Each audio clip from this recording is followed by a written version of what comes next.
اعوذ باللہ من الشیطان الرجیم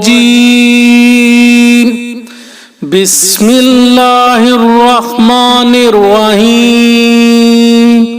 جنت کا خزانہ۔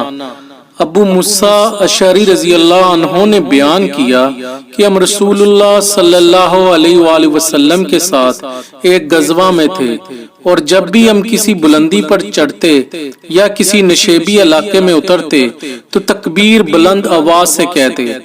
بیان کیا کہ پھر نبی کریم صلی اللہ علیہ وآلہ وسلم ہمارے قریب آئے اور فرمایا، اے لوگوں، اپنے آپ پر رحم کرو، کیونکہ تم کسی بہرے یا غیر موجود کو نہیں پکارتے، بلکہ تم اس ذات کو پکارتے ہو جو بہت زیادہ سننے والا، بڑا دیکھنے والا ہے۔